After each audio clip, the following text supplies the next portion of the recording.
Celtic are back in league action tomorrow, 3 o'clock kick-off against Dundee United at Celtic Park. And joining me here for the countdown to kick-off is Joe. Joe, first time back on in a number of weeks for you. Good to have you back on the show. Your initial thoughts ahead of this one? It's nice to be back. Still feeling a bit strange after the other night. It's obviously never nice to lose in any circumstances, but you lose to a fairly decent side. We did all we can really with what we had, and I'm looking forward to this one. It'll be interesting to see how we respond, interesting to see how we prepare going into the second leg next week. And it'll be, I think it'll give us a good indication of where Brendan Rodgers' head is at in terms of how much we're in the tie. So, yeah, and it's a hard game tomorrow nonetheless, so it should be interesting to see. Yeah, and I think there's a number of changes to be made to try and keep the squad or the 11 as fresh as possible ahead of Tuesday, and that's a challenge, isn't it? You know, how much do you do? He made a lot of changes for the Wraith Rovers game. Do you do similar? You know, do you need to show Dundee United, third place Dundee United, the respect and all these different things? And we'll get to the lineup soon, Joe, in terms of what we think that'll look like. But just in terms of the players, I don't know, emotions at this moment in time. You know, how do you think the boys will be feeling? As you say, you never want to lose a game of football, but there are ways to lose a game of football if that's the right term. You know, you can lose in a certain manner and, you know, do so with a fair bit of, you know, pride and certain plaudits that have come Celtic's way. So how do you think Callum McGregor and the players will be feeling ahead of this one tomorrow? Look, knowing what Celtic have been like the last few years, they're never really fazed by any ups or downs, really. Either way, it seems that they're just so well tuned, and they know that it doesn't matter how well you play or how badly you play in a midweek game, that if it is in Europe against a much better team, or it's a result that maybe doesn't go in our favour, that all eyes turn to the league and it's a complete refresh, mental refresh, and we go again. So I'd like to think it's business as usual tomorrow. I suppose, there's obviously the physical fatigue of playing a team like that who are really fit. It's probably not something they're overly used to, playing against a team that are, playing the equivalent of us being a Ross County or a Kilmarnock coming to Celtic Park. It's really is the equivalent of us being them for a change. So physically, it'll be obviously very demanding. I think mentally, it'll be extremely demanding, having to play that game Wednesday, play today, obviously Munich, but also the heavy load that we've had over the last few weeks. So, yeah, I think we'll cope fine. I think it would be a challenge for us, but it's a really hard game for us. This is a team that's third in the league. I don't think this is ever going to be a walkover. So, regardless of what team we put out, I think it's still going to be a really difficult game. And Jim Goodwin always sets up his teams quite hard to beat. So, it's not going to be easy. Yeah, it's far from a given, and that's the thing. The challenge of Brendan Rodgers is to juggle everything but keeping optimal performance levels, as and when possible. But obviously, the manager will never ever say it, but we're obviously going for a treble. You have to go for a treble now, given that the League Cup's in the bag. We're 13 points clear. This is match day 26, Joe. I think, what is that, 12, 13 games to go. So you're in the kind of countdown, if you like. You're in not quite the final stretch, but you're heading towards the final stretch, knowing that every 3 points you rack up takes you that step closer to the big goal, which is, the league, always will be, and then the Scottish Cup, which will take care of itself. We've got a last 8 clash with Hibs at home to look forward to, kind of early March time. So, yeah, he'll make changes, Joe, and as I say, we'll discuss that in just a moment, but he'll not want to make too much in case we see that drop in quality that United could potentially punish. Yeah, I don't think, as I say, I think sometimes, especially cup games, people have the idea that, we should make loads of changes to give everyone a chance. There needs to be consistency. And I don't think, it was even apparent a couple of weeks ago where Sinisalo played his first game and it was February. Like, it was never a case of maybe where people view the cups in England where, it's a time to play your sub goalie or rest your team. Like, it doesn't work like that at Celtic. You need to win every game that you play, and you need to win it in style. And if you don't, then there's going to be some levels of criticism coming your way. So there can't be too much change, but the beauty is that we do have a good squad. Bernardo's just come out injured. We're going to obviously mention that come near the end of the show, but I think actually having a real squad available, which we do have, everyone's had their chance, and yeah, we'll definitely we should have enough, but we need to have a bit of consistency there. Sure. Yeah, no doubt. Let's actually just catch that Bernardo news just now. So obviously he went off injured first half of the Wraith Rovers game, didn't feature during the week, and Brendan Rodgers has confirmed just this afternoon that he's facing about 4 or 5 weeks out, which is a big blow. It's a blow to the player, you know, popular player amongst fans, but he hasn't really got going this season, Joe, and he's, you know, he'll have been a bit frustrated in general, and now the fact that he's going to have to miss a bit through injury, you know, doubles that frustration. It does leave us, I think, a wee bit light. You know, at the press conference, the manager was speaking about, you know, but that's why we've got this squad depth. To my mind, we've got 4 players playing for 3 midfield positions. It's Callum McGregor, there's Ray Hatate, it's Arnie Ingles, and it's Luke McCowan. I think in that order, actually. And Luke McCowan will step in. Luke McCowan might start against United, for example. But if one more central midfielder gets injured, we have nothing in reserve. Does that concern you ahead of Bayern or anything else? I think that eventuality is always going to be, it's always something in the back of people's minds, regardless of whether Bernardo was fit or not. I suppose you could look at the full striker argument that we never signed that replacement striker, we're left with Johnny Kenny up front. That there's always going to be that risk of, what ifs if he gets injured, what's a contingency plan? I think Bernardo, as you say, I don't think Bernardo's played that well really in the last 5 or 6 weeks. I don't know. I think people seem to think that he's more of an impact player rather than playing from the start. I think with the game against Rangers in the cup final last year was a great example of when he came on and really took the game by the scruff of the neck when the chips were down, and he really took control and got us going. But I think it's more of a challenge for guys like Arnie Ingles. I think he's played really well the last 6 weeks, but do you know what? Let's really solidify that position and make it your own. Hatate as well. Hatate sometimes gets mixed reviews from a lot of Celtic fans. Maybe not the most consistent. A wee bit of a luxury player, likes to try things, not always a safe option all the time. So I think it's more of a challenge for these guys to say, do you know what? For the length of time that Bernardo's out, don't even give this guy an ounce of any sort of chance of getting back into this team. So we've got a good squad, good opportunity for Luke McCowan, maybe a younger guy to come through as well. We never know. So we'll wait and see. But he's definitely a miss because it's a big squad. We've got 5 subs. We might as well make the most of it. Is that your dinner ready? No, not quite. My laptop's went mental for some reason. Yeah, but I do feel, you know, it is just a wee bit light. Fingers crossed, you know, I think the squad has been managed pretty well. You know, the load of the squad and the 50 plus games that Celtic play.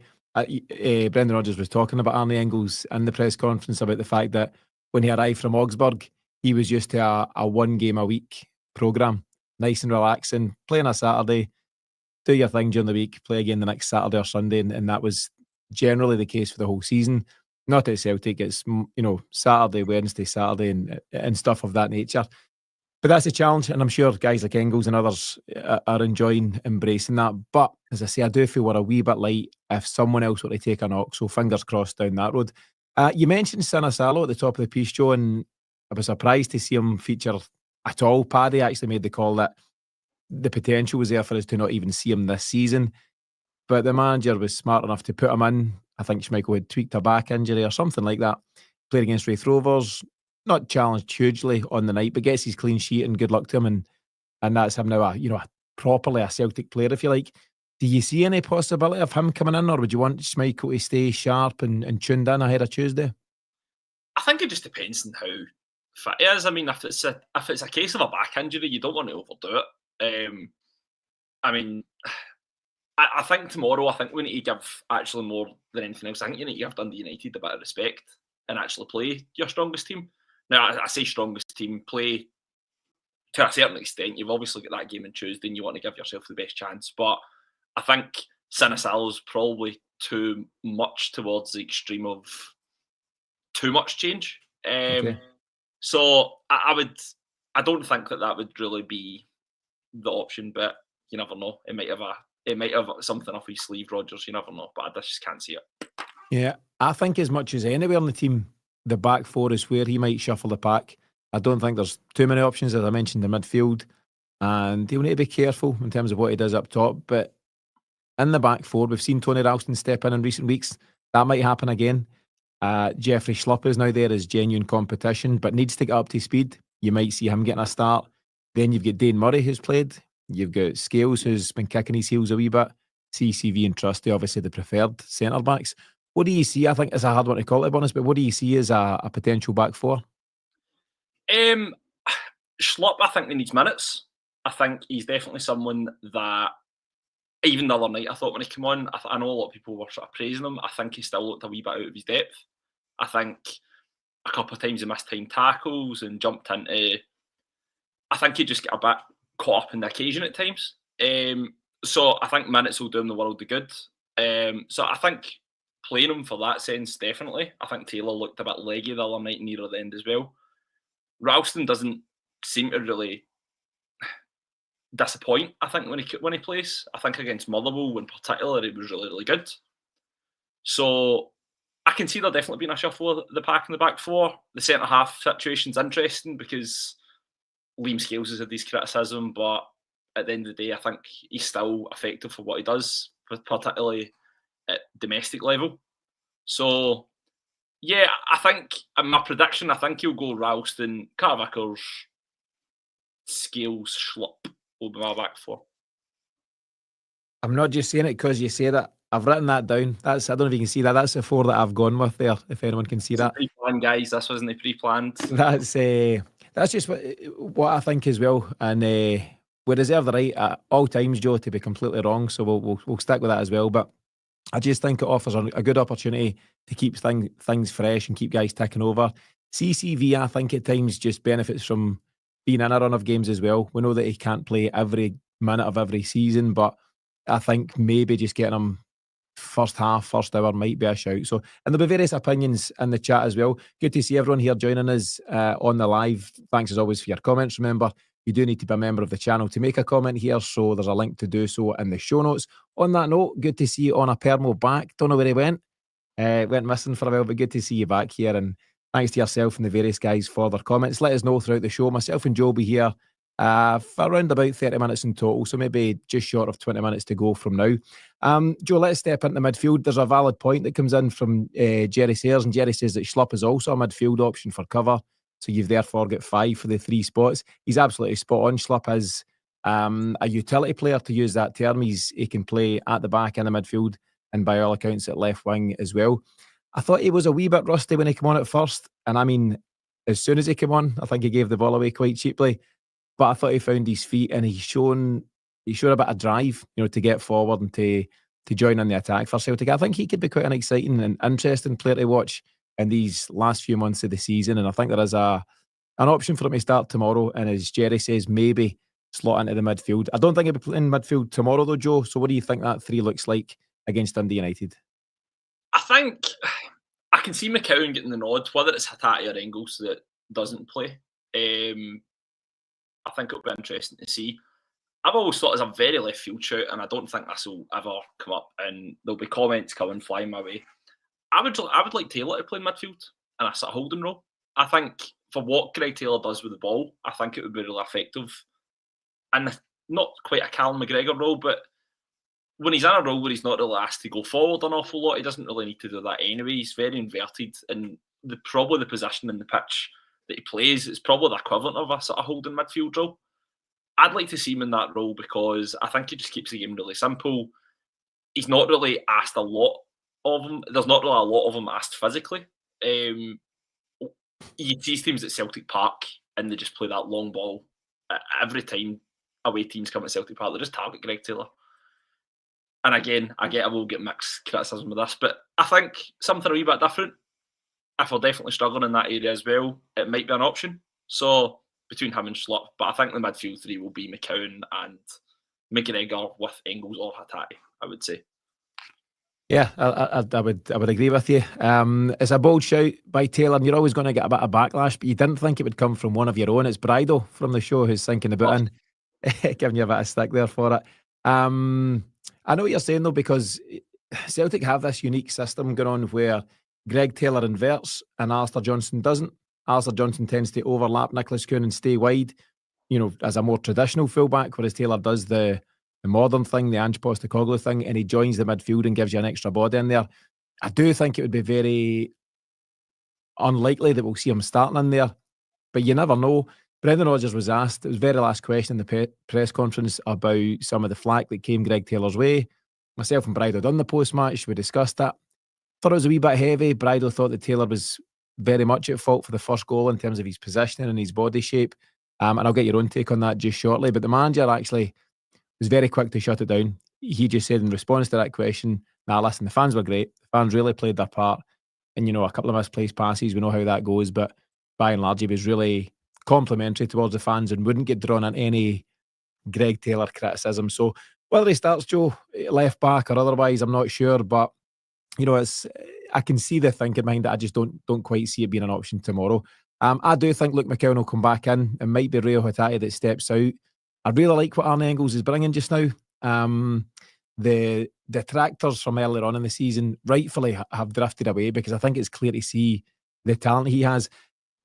And I'm not saying that he had a what you might call a 10 out of 10 game or a 100% game against Bayern. He made some mistakes, but that's to be expected from a young player who's up against some of the best in the world, some of the very best in the world.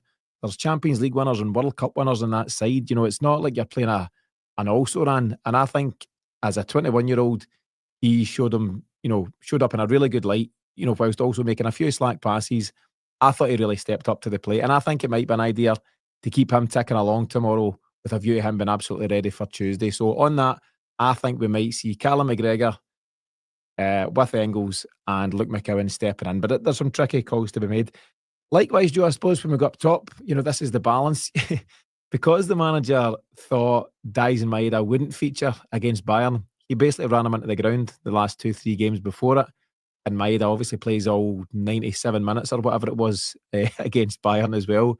He just seems to be a guy that doesn't get tired though. But I think he's due a rest, and I think they've got to be clever about it and start him on the bench. So with that being the case, Joe, do we see Adam Ida up top? And if so, who would he be flanked by on either wing?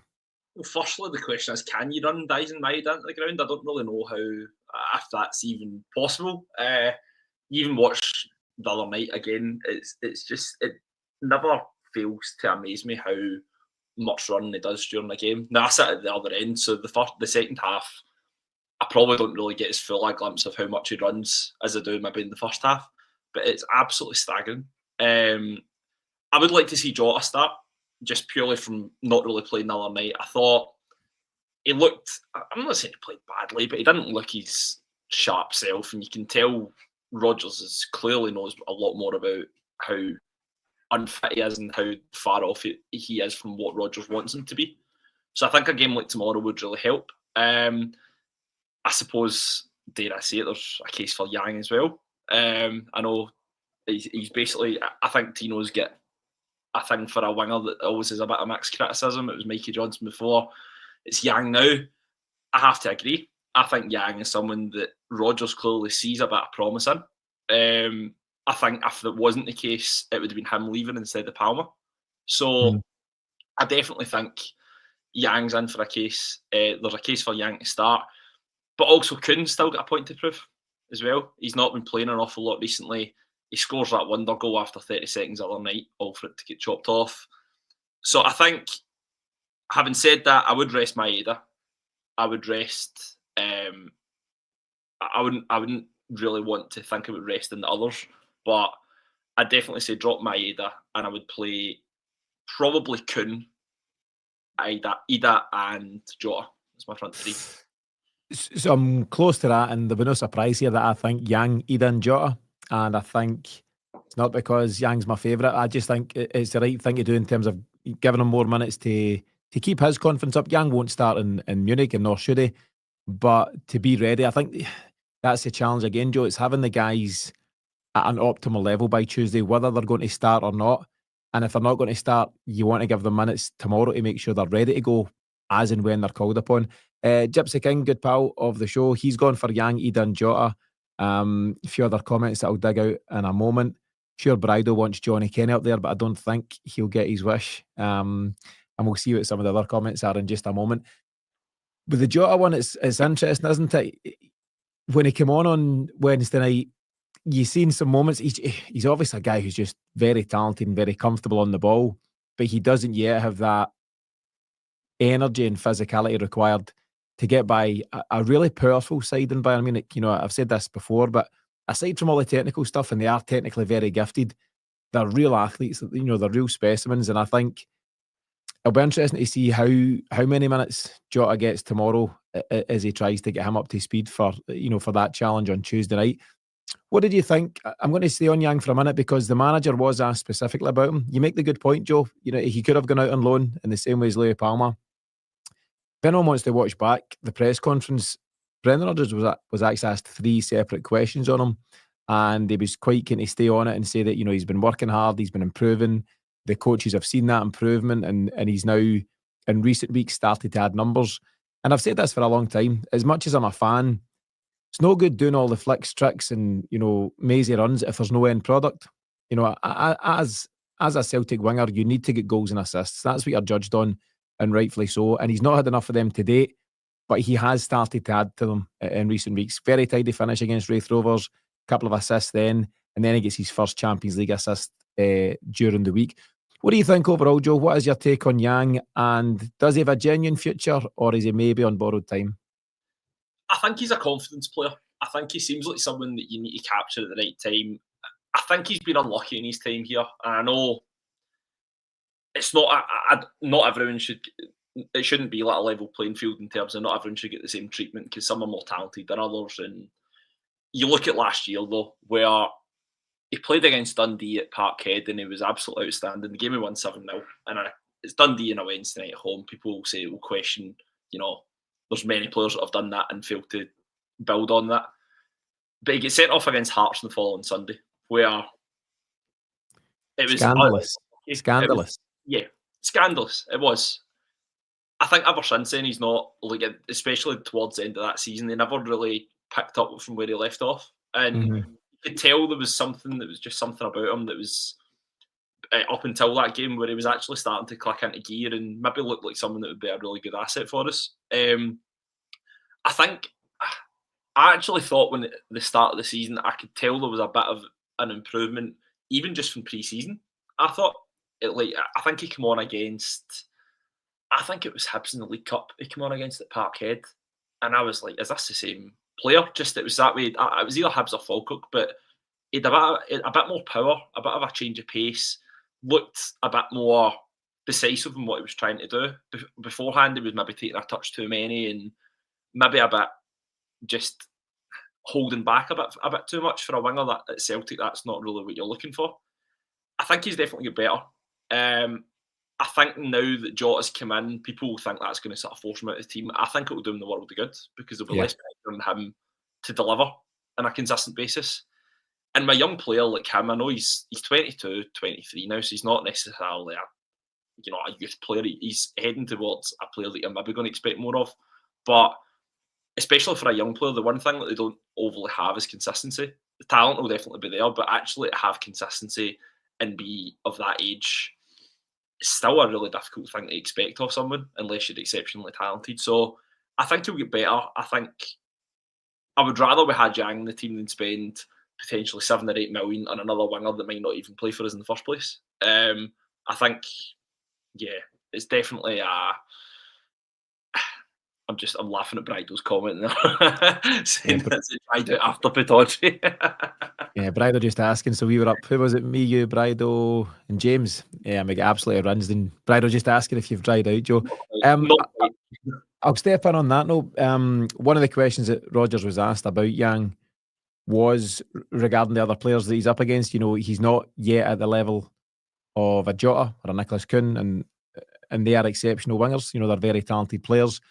And Rodgers noted that he will improve. That's just natural, isn't it? If you're going to be training every day with these guys and watching the best, you know, and aspiring to be at that level, then that's only going to do you the world of good. And I think we will see improvement in him. I'm really hopeful, you know, that he kicks on, and he's picked up a lot of plaudits since Wednesday night. But he's got work to do. You know, he's got to kick on, and I do think he'll get decent game time. I think he will start tomorrow. I think he should start, and I think it's a real good opportunity for him to again show what he can do, you know, at Celtic Park under a wee bit of pressure, and let's see where that goes. Joe, aside from, you know, the various options, you know, there are going to be changes, and it's pretty hard for you and I to kind of call exactly what it'll be. Brido and some others have genuinely said that, Johnny Kenny could get minutes again, and that might be good for keeping guys fresh. And I'd love to see Johnny Kenny get a goal. He's only had a few appearances so far, and he's really put in a shift, but he's still missing his first goal for Celtic, and that'd be a huge lift for him. But that aside, whatever Celtic go with, Dundee United, will come here with a set plan. I'm pretty sure they'll be fairly robust defensively. They don't quite park the bus under Jim Goodwin, but you can understand why they would be fairly cautious in their approach. What do you think they're going to bring to the party? They're not third for no reason, sorry. They're obviously a pretty decent side, having a pretty good campaign under Jim Goodwin, but how do you see them approaching this one? I don't think too differently to how teams really approach games at Celtic Park. I still think they'll go with the usual banks of five and just make it really difficult, make it hard for us to break down, really stay in the game for as long as they can. I don't really see an awful lot different. They have got a few dangerous players, like guys like Glenn Middleton's always a bit tricky to play against. He's just a technically good player. I think a game like that will probably suit him, because it's a game that all you need is one chance to maybe cause a bit of bother. And if you give Glenn Middleton time and space, I think he still can cause a bit of problems for any team, really. So they'll be hard to break down. A bit of experience. They've got Declan Gallagher as our centre-half, who's been about. He knows how to play in a team like that, and has been in teams that have really done quite well against Celtic in the one-off occasion. So yeah, it'll be a difficult game. Jim Goodwin's, I think he's had a lot of unfair criticism in the places he's been to. I think he's had a bit of a hard time for being at Aberdeen and elsewhere. And it's good to see he's actually getting a run at Dundee United, and they're doing quite well. So it'll be interesting. I watched them at the start of the season against Dundee, and I thought they were really good, actually. I thought it was a great game itself, but maybe because Luke McCowan was playing. But it was a great game to watch, and they looked like a really good attacking side when you give them time and space. So it'll be a hard game. They're third, as you say, they're third in the league for a reason, and then I'm still confident we'll win, but they won't make it easy for us. Yeah, you mentioned a number of players, and rightly so. A couple of others of note. Sam Dalby up top is a threat. Scored against Rangers at Ibrox, I remember that. He's on loan from Wrexham, and obviously it was confirmed that he'll remain at United for the rest of the season, and he's definitely leading the line. He's the top scorer in the country, I think. I'm sure he's the top scorer in the league. He was kind of there or thereabouts with Kyogo, and then he bumped ahead of Kyogo again, so he'll be out in front on his own now. There's also Ryan Strain on the right-hand side, ex-St Mirren, talented player as well, and I remember hearing a few guys speaking well of him last time we played, so they've got talent on their side, but I suppose it's a mirror almost of what Celtic face when we go up against Bayern Munich. You need to have 8, maybe 9, even 10 of your guys on top form and hope that Munich have a bit of an off night. That's what a Dundee United would be coming to Celtic Park, hoping their guys are at the top of their game, and that maybe we are distracted by the Munich game, or there's a bit of fatigue or something like that, and they'd be delighted, Joe, to get a point out of this one, wouldn't they? Yeah, I think any team would. I think any team, all other 11 teams at this moment in time would be delighted with a point at Celtic Park. We've got an exceptional home record. We're really looking as good as we could probably get at the minute. Let me rephrase that. We've been playing extremely well. I think we can get even better. But I don't think it will take a lot to stop us, really, even despite the fact we've got a game in midweek and we've had a heavy schedule. We're really good at home, and yeah, I think it'll be a really hard ask for Dundee United, but they're third in the country for a reason. We'll never know, and we need to treat every game the same and just absolutely go for it. Yeah, we absolutely do. Just another couple of points of note, separate from this game. Obviously, Bayern have got their own challenge. They play Bayer Leverkusen tomorrow. Not sure the time of it. That's top v second. That's a huge game for them, and the hope is, and I think San Fran's leaned towards it, hope Bayern put in a real tough shift. You would hope that they would put a lot into Saturday, which might just allow for a wee bit of fatigue. There's such a short turnaround, Joe, isn't there? We played Bayern on Wednesday, we both play tomorrow, and you're back to it on Tuesday. It's a relentless programme when you're playing at the top level. Gio's just confirmed it's a 5:30 kickoff for Bayern tomorrow night, if anyone's tuning in. The other game that doesn't involve Celtic this weekend, of course, is Rangers playing Hearts at Tynecastle, I'm sure, on Sunday. That is a tough game for a team that cannot beat Championship Queen's Park, so that's a tall order. We're 13 clear at the moment. The hope is that we get the win that we're looking for against Dundee United, and then you could be 16 points clear with, let me get my numbers right, 11 games left, something like that. So we'd been in a really strong position. Joe, before I get to you for your scoreline prediction, I'll ask everyone in the comments to let us know what they think the score will be. Celtic generally up to the Munich game had been pretty free scoring in February alone, Joe. I think it was 14 goals. We get 3 against Motherwell, 6 against Dundee in the midweek game, 5 against Wraith Rovers on the Saturday night, less so against Bayern Munich. You're not going to rattle in a few goals against them. But generally speaking, domestically, we are scoring goals. So on that note, what kind of scoreline do you think we're going to see against United and why? I think it will be, I'm going to go 3-0 Celtic. My reason for it, I think we've still got goals in the team despite whoever we play across that front three. Whether it's Yang that's starting, whether it's Ida, Maeda, Jota, Kuhn, all of those guys get goals in them. Even across our midfield, we're stacked everywhere in the squad. So we're more than capable of doing damage. And I think defensively we're really strong regardless who plays as well. So I'm going to go 3-0 Celtic. I'm not far away from you. I'm going to go one better. I'm going to go 4-0. And that's a scoreline that's a prediction that's echoed by Pat McLaughlin. He's gone 4-0. San Fran has gone 3-1. Brido's gone 3-1 and he's gone for a Johnny Kenny double. He has changed his tune and then some. Shane O'Sullivan, 3-0 as well. Kenny will get off the mark. It's good to see a lot of support for Johnny Kenny. I think people can see the effort and application that he puts in. And hopefully, I really don't know at this moment in time, but hopefully he's got something to offer and maybe there's a future for him at Celtic. A couple more scorelines. We've got Jerry Sayers going for 2-1. 2 late goals from Andy Tom. You never know, Jerry. We'll see how it goes. 420 somewhere. He's the same as you, Joe. He's gone 3-0. And Gio's a wise man. He agrees with me. 4-0 Celtic. So let's see what happens on the day. In fact, Paul Allen, the very same, 4-0 Celtic. Joe, it's one I look forward to. They're all ones to look forward to at this moment in time. You're at that stage in the season. I've said it in recent weeks, on recent shows, that Brendan Rodgers says this is when Celtic come alive as a club. And he's absolutely right, because before you know it, we're kind of mid-February just now. Before you know it, you're heading towards, that time of the year where you're, last stages of cups, Scottish Cup certainly. You never know. European Cup, Champions League maybe. But you're in the running for the league. As I say, we're heading towards the home straight. And it's just an exciting time. And what you've got as well, Brido made this point in a recent show, Celtic are exciting to watch just now, generally speaking, but there's also so many fan favourites on the pitch.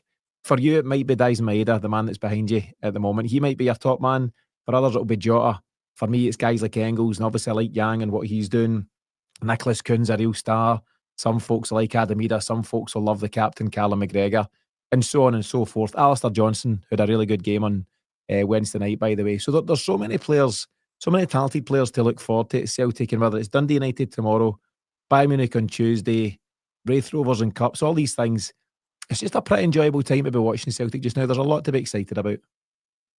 Yeah, there is, and I think it's all seemed to be the case just now. Whether it's been Rodgers, whether it's been Ange in charge, that really has stayed the full way through. Is that you're going to?